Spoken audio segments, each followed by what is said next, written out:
Hello friend, welcome to YouTube channel. चलिए दोस्तों, बहुत दिनों से हम लोगों ने काफ़ी लेट कर दिए हैं क्योंकि मेरा तबीयत ख़राब था। इस वजह से मैं वीडियो नहीं बना रहा था, इसके लिए आई एम सॉरी। और आज का टॉपिक है राज्य के नीति निर्देशक तत्व। इसको इंग्लिश में बोलते हैं directive principle of state policy, ठीक है। और शॉर्टकट में बोलते हैं DPSP, ठीक है दोस्तों। क्या बोलते हैं शॉर्टकट में? DPSP। सबसे पहले राज्य के नीति निर्देशक तत्व लिया कहाँ से गया है?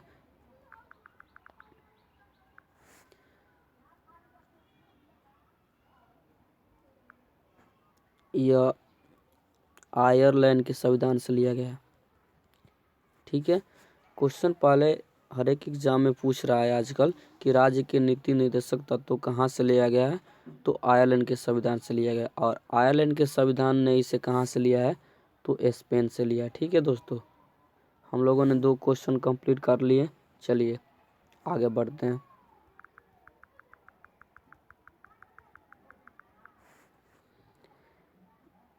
इसे भाग 4 और अनुच्छेद 36 से लेकर 51 तक दिया गया है, ठीक है। तो सबसे पहले क्वेश्चन ये है कि राज्य के नीति निर्देशक तत्वों को संविधान के किस भाग में रखा है? तो भाग 4 में अनुच्छेद 36 से लेकर 51। टोटल अनुच्छेद 395 है और कुल भाग 22 है, ठीक है दोस्तों। चलिए, डॉक्टर भीम आम्बेडकर ने राज्य के नीति निर्देशक तत्वों को संविधान की दर्शन कहा है।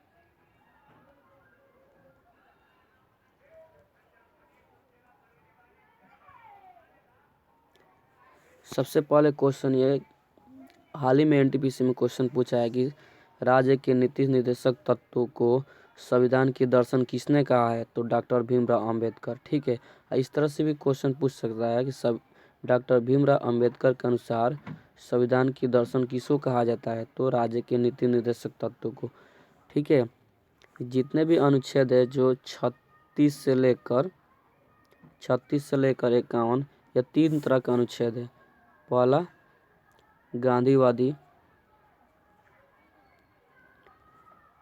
मानिए गांधीवादी का मतलब होता है गांधी जी के विचारों से जुड़ा हुआ, ठीक है। दूसरा है समाजवादी, माने समाज से जुड़ा हो वाले विचार, ठीक है। और तीसरा है आपका उदारवादी, मन उदार से जुड़े विचार को उदारवादी, ठीक है दोस्तों। चलिए, के नीति निर्देशक तत्वों के 2 उद्देश्य थे। पहला लोक कल्याणकारी राज्य की स्थापना करना। इसका मतलब यह है कि राज्य की जनता को सुख सुविधा प्रदान करना, ठीक है। दूसरा सामाजिक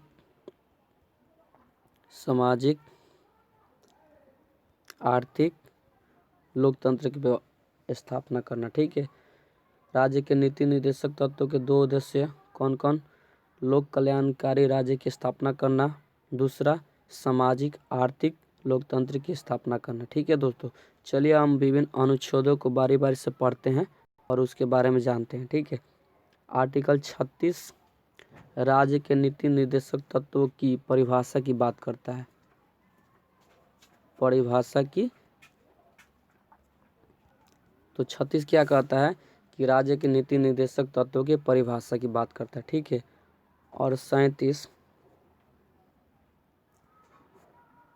राज्य में परिवर्तनीय नहीं है। परिवर्तनीय नहीं है, इसका मतलब यह है कि जैसे हम मौलिक अधिकार को सुप्रीम कोर्ट, हाई कोर्ट में चुनौती दे सकते हैं, जिसके तहत सुप्रीम कोर्ट या हाई कोर्ट हमें रिट जारी करता है, रिट, ठीक है। सुप्रीम कोर्ट 32 के तहत, हाई कोर्ट 226 के तरह रिट जारी करता है और हमारे मौलिक अधिकारों को बचाता है।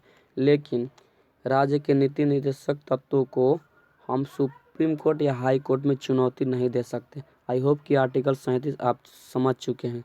चलिए दोस्तों, आर्टिकल अनुच्छेद राजनीतिक, सामाजिक, आर्थिक, राजनीतिक न्याय की बात करता है। आर्टिकल 38 क्या कहता है?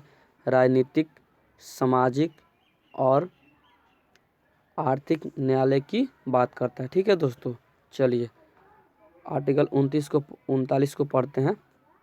48 आर्टिकल 29